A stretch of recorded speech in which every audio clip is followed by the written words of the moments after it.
Mama war heute Nacht da. Und mir war in dem Moment bewusst, meine Mutter ist tot, also muss ich träumen. Und dann wollte ich im Traum meiner Mutter klar machen, dass ich ihr das nicht abkaufe, was sie jetzt von mir hier will. Sie war wie in echt, aber ich habe ihren Worten nicht gelauscht.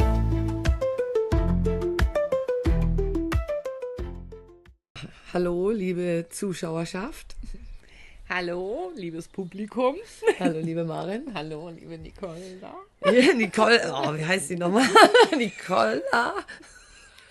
Ja, egal. Ja, so War jetzt so. Ja, egal. Das war sehr witzig. Man fängt ja wieder gut an. Ja. Also, wir freuen uns. So wie es geendet ist. Genau so. Ja, wir haben nach unserem letzten Hörding haben wir uns noch darüber unterhalten.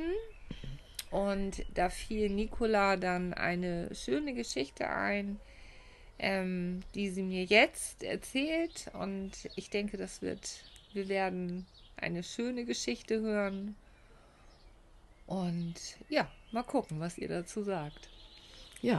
Dann fangen wir an. Ja, sehr gerne. Also, wir haben uns noch ein bisschen weiter unterhalten, so über komische Phänomene, was mir so sonst noch so passiert ist auf meinem Weg und was eigentlich dazu geführt hat, dass ich jetzt mehr und mehr zu dem werde, was ich schon immer irgendwie gefühlt habe, aber nie mich getraut habe, so rauszulassen. Und so auch dieses offene Sprechen hätte ich mir früher nie vorstellen können. Wenn ich mir vorstelle, wie ich mir in der Schule früher bei Referaten und so fast in die Hosen gemacht habe, da ist das ein Wunder, dass wir jetzt eigentlich hier so sitzen und so öffentlich werden. Das möchte ich einfach nochmal sagen und auch ein Lob an dich nochmal aussprechen und danke, dass du das mit mir hier so mutig machst. Ja, also ich finde es auch sehr schön und ja, es bereichert enorm, also auch so als Inspiration, so für euch, wenn man seine Geschichten rauslassen kann. Das erleichtert. Und wie? Und unglaublich. Ja, und man lernt auch ganz viel dabei. Schön. Das finde ich auch so schön, ja.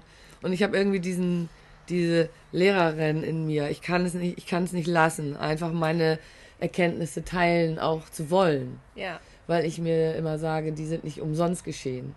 Genau. Und die sind dazu da, um sie zu teilen, um anderen einfach zu zeigen, dass es vielleicht noch etwas mehr gibt und wonach man vielleicht auch streben möchte, weil es schön ist, weil es spannend ist. So. Ja. Und auch das nächste Erlebnis ist unheimlich spannend, betrifft mich und meine Mutter.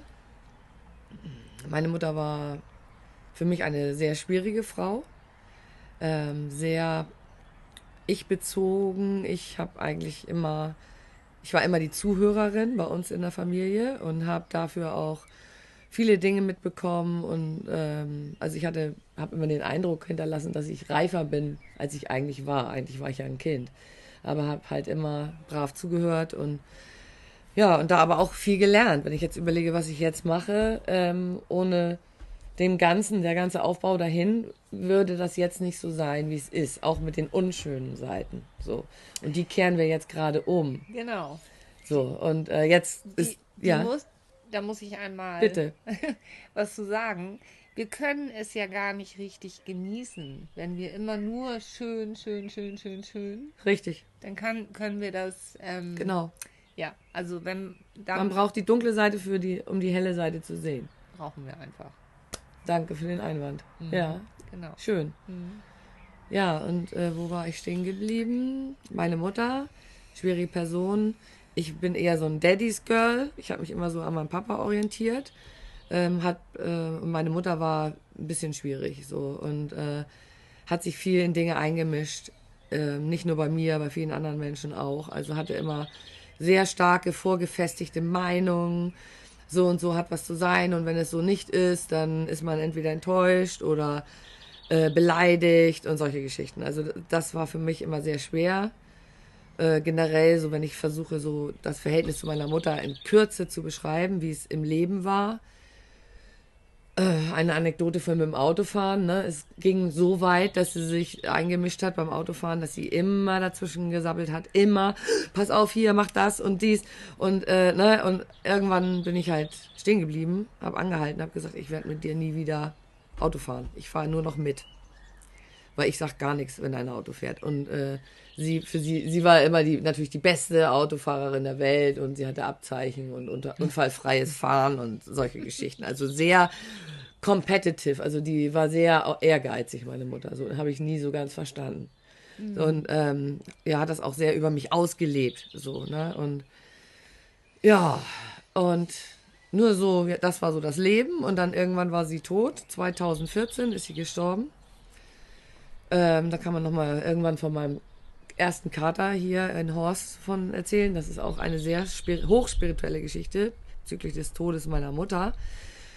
Eine Katzengeschichte, noch eine Katzengeschichte, denn wir wollen im Anschluss nachher noch eine Katzengeschichte als kleinen Bonus bringen, die ich noch nie öffentlich vorgelesen habe. Und ja, die werden wir im Anschluss dann auch noch machen heute. Heute ist ein guter, produktiver Tag.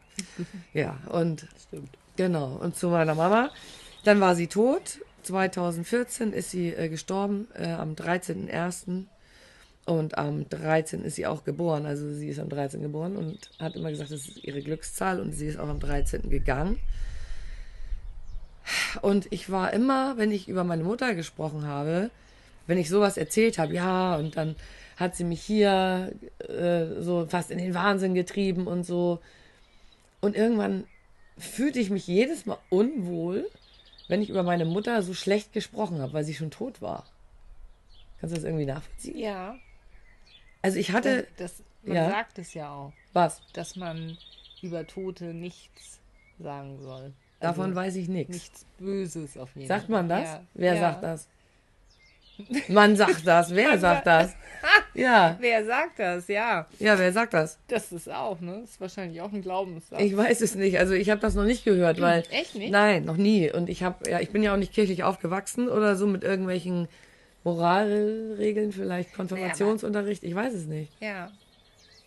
Vielleicht hat man das da gelernt. Respekt vor den Toten und man sagt, also ist ja Ja. eigentlich auch ein bisschen logisch, Ja. finde ich. Ja, deswegen, also Ja, aber ich kenne das von meinen Eltern. ja, aber wenn man jetzt die Vergangenheit verarbeiten möchte, und ich bin eine, die das macht, indem sie drüber redet, Ja. und ich finde das sehr heilsam, weil da sich immer irgendwas löst und dann immer noch mal eine neue Erkenntnis kommt und dadurch löst man dann wieder was und so kommt man auch voran, also ich jedenfalls. Und und das mit, was wollte ich jetzt sagen mit meiner Mutter? Naja, du wolltest, also irgendwann fandest du es eben halt blöd, Ach so. über sie schlecht zu sprechen. Genau, danke.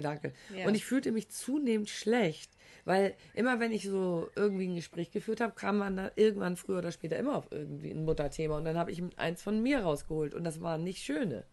Also das waren nicht die schönen Geschichten. So, und irgendwann war ich der Sache leid. Immer dieses negative Gefühl auch immer wieder neu, immer wieder zu regenerieren irgendwie. Also, weißt du, immer neu aufzuwärmen. Und das Gefühl wurde auch nicht besser, ehrlich gesagt, dadurch. Nee. Also bei vielen Dingen löst sich das auf bei mir, da aber irgendwie nicht. Indem ich drüber gesprochen habe, hat sich das Thema für mich irgendwie nicht gelöst, sondern ich fühlte mich zunehmend schuldig Ja. und schlecht, Ja. weil ich immer wieder schlecht über meine tote Mutter geredet habe. Und dann war das so, dass ich irgendwann in der Reha war, 6 Wochen. Und da hat man ja so einen festen Ablauf, ne? Dann und dann musst du aufstehen und so. Und ich war da immer sehr früh wach und habe dann meistens so im Bett rumgedöst, einfach so da gelegen, so, weil ich nicht schlafen konnte, wollte aber auch nicht aufstehen, wollte auch keinen stören, irgendwie rumrennen. Also bin ich einfach liegen geblieben, so. Und dann irgendwann lag ich da so und auf einmal wurde mir klar, aber wie so ein Einschlag, Mama war heute Nacht da. So. Und das war, und dann auf einmal mit diesem Gedanken so, meine Mutter war da, und dann spürte ich, dass das nicht jetzt direkt vom Aufwachen war. Ihr kennt vielleicht so, wenn ihr träumt und ihr werdet aufgeweckt durch die Türklingel oder irgendwie sowas. Dann Ja. kann das sein, dass man das einbaut in den Traum und dann irgendwie weiterschläft. Du würdest das wahrscheinlich so machen. Wahrscheinlich. Ja, ich wäre schon hochgesprungen und wäre schon vor der Tür da, bevor der andere weiß, dass er selbst geklingelt hat, so nach dem Motto. Und also ich bin da sehr gleich da. Und aber da bei dem Traum war das so, dass ich auf einmal wusste, das war nicht jetzt vorm Wachwerden, weil ich lag da ja auch schon eine Dreiviertelstunde und auf einmal kam das so schwungartig zu mir zurück. Diese Erinnerung an den Traum. Ja. Ihr kennt das vielleicht auch, wenn ihr manchmal durch den Alltag geht und dann seht ihr irgendwas und dann seid ihr an euren Traum erinnert. Und dann so, ach ja, und dann auf einmal kann auch mehr dazukommen. Ja. So, Ja. so kenne ich das normalerweise. Da war es anders. Da war das auf einmal schlagartig die Erkenntnis, oh, Mama war heute Nacht da. Und dann war dieser gesamte Traum, den ich jetzt gleich erzählen werde, von vorne bis hinten mit allem drum und dran, was da im Traum war, wieder da. Und dann fing ich sturzbachartig an zu weinen, weil ich dann, und wir haben vorher von dieser, ich habe das gar nicht erklärt im letzten Hörding, was ich da gespürt habe, oder habe ich das gesagt, diese universelle Liebe, habe ich das gesagt? Ja. Also aber, dieses total, ja, ja. aber ich habe das nicht universelle Liebe genannt. Also dieses Nee. absolut umhüllt sein, Ja. dieses alles ist gut Gefühl, du bist in so einer Wärme, so fast wieder wie im Mutterleib, so, wo Ja. alles gut ist. Ja. So. Dieses Gefühl, das hatte ich ja, als auch sich dieses Reiki-Tor da geöffnet hatte. Ja, genau. So. Aber also es war auf jeden Fall Sehr mächtig. mächtig. Mächtig und es war auch mit Licht und mit allem. Und aber am krassesten in Erinnerung ist mir das Gefühl. Dieses körperliche Aufgehobenheitsgefühl. Also in Ja. allem, mit allem komplett in der Liebe eingehüllt zu sein. Ja, im absoluten Wohlwollen. Also, wenn ich Gott beschreiben würde, wäre das für mich Gott. Ja. Also da habe ich Gott gespürt, wenn man das so ausdrücken möchte. Ja. So. Und jetzt bei meiner Mutter war das so, dass morgens, als ich mich auf einmal schlagartig wieder daran erinnert hatte, an dieses, oh, Mama war da, hat mich diese Gefühlswelle überrollt. Ja. Dann musste ich so weinen, weil wenn man das ist so die krasse Liebesenergie so spürt, kann man eigentlich nur weinen. Ja. Weil du hast gar kein Ventil mehr sonst haut dich das echt um. So. Und so war das da auch. Und dann habe ich geweint und dann hatte ich total Angst, dass ich die Geschichte vergessen würde. Und das hatte ich früher öfter. Da habe ich immer gedacht, oh mein Gott, diese Erkenntnisse muss ich sofort aufschreiben. Das ist so großartig. Und ich hatte Angst, sie zu vergessen. Aber ich habe gelernt, die vergesse ich nie. Die vergesse ich nie. Die kann ich jederzeit in jedem richtigen Moment wieder abrufen. Und das Vertrauen muss man auch erstmal gewinnen. So. Aber das habe ich jetzt mittlerweile so. Und jetzt war das mit meiner Mutter auch so. Da kam dann auf einmal diese ganze Geschichte und dann erstmal diese ganzen Gefühle. Und jetzt erzähle ich die Geschichte, die echt krass ist, finde ich. So. Im Traum bin ich und meine Mutter kommt auf mich zu und sie war genauso, wie sie so kurz vorm Tod war. Also ihr Tod war relativ schnell. Das war von November bis Januar. Also die hat nicht lange gezögert. So, also bei ihr die hat auch viel immer über den Tod gesprochen und so und ich wusste auch genau, was sie möchte nach dem Tod und so. Also das war für mich sehr einfach, muss ich sagen, für die Umstände. Also dafür, dass ich das noch nie gemacht habe. Und da hat mich ja meine Katze drauf vorbereitet und das kann ich auch gerne mal ein andermal erzählen. So, oder mein Kater namens Heini. Wenn ich es vergessen sollte, erinnert mich in den Kommentaren. So, und das ist Heini nämlich, kenne ich, glaube ich, auch. den hast du kennengelernt? Ja. Ach, Heini habe ich kennengelernt. Den hatte ich nur 3 Monate. Ja. Da muss ich irgendwie hier gewesen sein. Den Das hab ich- kann gut sein. Ja. Da ist nämlich hier gerade Heini eingezogen, den haben wir uns ganz am Anfang kennengelernt, als ich hierher gezogen bin. Okay. Also Heini, erster Kater, nur 3 Monate hat er leider gelebt. Und ja, so. Deswegen auch nachher nochmal eine andere Katzengeschichte als kleiner Bonus zum Schluss. So, und nun gut, auf jeden Fall kamen dann kamen die Bilder alle wieder. Und jetzt erzähle ich mal nur über die Bilder. Und meine Mutter kam auf mich zu, sah so aus wie, genauso wie kurz vor ihrem Tod. Ja. Oh, jetzt ist Gewitter? Das ist ja krass. Ja, stimmt. Alter Schwede. So, und okay. Peace. So, auf jeden Fall. Nee, wir haben kein schlechtes Gewissen, darüber zu sprechen. So, auf jeden Fall kam sie auf mich zu und sprach mit der gleichen Stimme, die sie hatte. Da habe ich das erste Mal wieder ihre Stimme gehört. Das war 23, das war 9 Jahre nach ihrem Tod. Zwischendrin hatte ich ihre Stimme nie wieder im Kopf. Die war wie weg. Und in dem Moment sprach sie mit der gleichen Stimmfarbe und wie aus dem Leben, woher ich sie kenne, und redet und redet. Und ich bin im Traum, und ich habe ja schon mal gesagt in einem anderen Podcast, wie ich diese Träume manchmal sehr bewusst erlebe. Und das war auch so einer. Und mir war in dem Moment bewusst, meine Mutter ist tot, also muss ich träumen. Und dann wollte ich im Traum meiner Mutter klar machen, dass ich ihr das nicht abkaufe, was sie jetzt von mir hier will. So, und ich habe sie ja gesehen. Sie war wie in echt. Ja, wie in echt, hat auch mit der, und so. Aber ich habe ihren Worten nicht gelauscht. Weil ich in meinem Kopf die ganze Zeit gedacht habe, das stimmt nicht. Muss das hier konfrontieren und ich weiß, dass sie tot ist und das werde ich ihr jetzt sagen. So. Und dann, dann hörte sie nicht auf. Dann habe ich ihr gesagt, du merkst gerade nicht, dass du tot bist, weil ich dir nicht zeigen kann, dass ich durch dich durchhauen kann, weil sie stand so ungefähr im Abstand, wie wir jetzt gefühlt zu den Zuschauern. Ja. So, und dann habe ich so mit der Hand gemacht und habe gesagt, ja, du bist zu weit weg, damit ich dir zeigen kann, dass du nicht da bist. Ja. So, ich wollte ihr beweisen, Ja. dass ich durch sie durchhauen kann. Ja. Wie verrückt. So, und dabei steht sie da wirklich wie live und in Farbe, ja. So, aber im Traum war mir bewusst, das ist nicht echt, das kann nicht sein. Nee.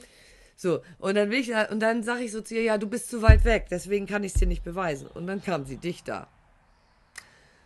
Ja, dann kam sie auf mich zu, immer dichter und dichter und dichter. Und ich habe ja schon mal von meinen Albträumen erzählt, in unserem zweiten Hörding. Ja. Als Kind, Ja. wo ich mich selber Ja. aufgeweckt habe. Ja. So. Und dann habe ich mich wieder an an andere Albträume erinnert. Und zwar, wenn sich dann, ich weiß nicht, wer es kennt, bitte würde mich interessieren, ob es weitere Menschen gibt, die so von Gesichtern erschrocken wurden in Träumen. So, ich hatte mal einen ganz schlimmen Traum von meiner Mutter und ich will zu ihr gehen und will sie, weißt du, so will da Nähe suchen und dann dreht sie sich um und dann hat sie so eine Monsterfratze. Also ich als Kind habe das geträumt. Ja. So, und in dem Moment träume ich wieder, weiß, es ist ein Traum und es ist mit meiner Mutter. Und dann denke ich im Traum, ach so, jetzt kommt wieder dieses mit dem Schreck-Moment. Diesmal bin ich vorbereitet, so nach dem Motto. Dann komm doch näher, so. Ach, kommt jetzt das mit dem Schreck? So. So, und dann kam sie immer dichter, immer dichter, immer dichter, immer dichter. Und dann war kein Schreck. Da war nichts. Also sie war nur ganz dicht bei mir, so, aber da kam kein Schreck. Und sie hat auch immer noch irgendwie weitergeredet. So, also ich habe immer den Klang ihrer Stimme die ganze Zeit, also der hat mich die ganze Zeit umgeben, dieser Klang ihrer Stimme. Ja. Aber ich kann euch nicht ein Wort sagen, was sie gesagt hat, weil darum ging es in dem Moment nicht. So, ich wollte ihr immer noch klar machen, dass ich ihr immer noch nicht abkauft, dass sie nicht tot ist. So. Und dann irgendwann kam ein Moment, dann habe ich nach unten geguckt, so in meinen Schoß, guck mal so. Und dann waren so diese 2 Hände so übereinander und die waren in meinem Schoß. Und dann gucke ich runter und dann sehe ich ihre Hände, die Hände meiner Mutter mit allen Ringen dran. Die hatte immer sehr viele Goldringe dran mit Grandeln und so ein Zeug. Also, ne, wie gesagt, meine Mutter war schon älteren Datums ein bisschen. So, und dann diese ganzen Goldringe und so. Gucke ich runter und dann kommt's. Und dann habe ich ihre Hände gespürt. Im Traum. Also es waren irgendwie ihre Hände und meine Hände gleichzeitig. So wie ich jetzt meine Hände so übereinander halte, so habe ich das gefühlt im Traum. Und dann kam der entscheidende Moment. Und dann habe ich mich drauf eingelassen. Und dann habe ich gesagt, okay, jetzt kriege ich gerade Gänsehaut, wenn ich dich auch schon noch fühlen kann, dann lasse ich mich jetzt einfach mal drauf ein. So, weil dieses Schreckding war ja weg. Ich brauchte ja keine Angst mehr haben. So, weil das war ja auch diese Angst des Kindseins und dieser was weiß ich, was da für Ängste dran hingen, was weiß ich denn. Auf jeden Fall hatte ich sie nicht mehr, habe sie konfrontiert, komplett. Und dann habe ich durch dieses Fühlen im Traum, habe ich gedacht, okay, dann habe ich mich quasi selbst dazu überredet, glaube ich, mich darauf einzulassen. Und dann haben wir uns umarmt. Und ich habe es gespürt, die Umarmung. Oh, schön. Ist das nicht wundervoll? Ja. So, und das war Vergebung pur. Das war reine Liebe und Vergebung pur. Und ich weiß nicht, warum ich jetzt Herzschmerz habe. Das ist echt komisch. Ist auch ein großer Schritt, das zu teilen. Ja. Also ich merke das jetzt so. Ich glaube, ich mache gleich mal eine Atemübung. Echt. Wenn es Sie nicht stört, bevor wir die Katzengeschichte noch machen. Weil die haben wir uns vorgenommen, wir machen heute 3 Sachen. Und Maren reist auch immer aus Hamburg hier nach Horst. Ja. Und da freue ich mich. Danke, dass du immer den Aufriss machst. Ja. Und mit den Öffis und so. Ich weiß das sehr zu schätzen. Aber es macht auch super Spaß. Das ist schön. Ja. Das Und ist schön. ich finde es schön. Die Entwicklung. Ich auch. Ja. Weil wir werden irgendwie immer mutiger. Ja. Wir kriegen das langsam auch hin, dass wir im Bild sind und nicht immer so sitzen. Wie in den anderen. Immer so kommen wieder ins Bild. Aber wir üben noch. Das sagen wir immer wieder. Das wird irgendwann unser Leitspruch. Ja. Wir üben noch. Wir üben noch. Das ist doch gut. Das gefällt mir. Ja, irgendwie schon, ne? Ich überlege noch, ob ich alles gesagt. Ja, ich habe alles gesagt. Ach so, und seitdem ist es fein, wenn ich über meine Mutter spreche. Genau. Das wollte ich noch sagen. Ja. Weil seitdem habe ich keine Schuldgefühle mehr. Nee. Und ich weiß, dass ich ihr Erbe dadurch weitertrage, indem ich die schönen Geschichten erzähle. Und das ist nämlich eine wundervolle Geschichte, wie ich finde. Und und jetzt geht's auch schon bis, aber atmen mache ich trotzdem gleich mal. Ja, mach mal. Puh, ja, in diesem Sinne, oder? Ja, also, ich hoffe, euch hat das gefallen. Hoffe ich auch. Ja. Und wie gesagt, gerne liken. Oh ja, hilft uns sehr. Und Genau. nur einen Daumen hoch. Ja. Auch besonders an die ältere Generation, die vergisst das auch immer. Also ich will, Aber weil wir die weisen Technik. darauf hin Genau, und die und Technik. freuen uns. Wir müssen auch erstmal klarkommen mit der Technik. Ist ja wirklich wahr. Und ja, auch wir. ja. Weil wir quälen uns durch jeden Reel, den wir da irgendwie uns zusammendrücken und wissen hinterher immer noch nicht übrigens, ob wir das jetzt gepostet haben oder nicht. Also wirklich. Es geht mir jedes Mal noch so. Also, aber wir werden besser. Genau. Also, In diesem in Sinne. diesem Sinne, Tschüss. bis dann. Danke fürs Zuhören. Ja, danke.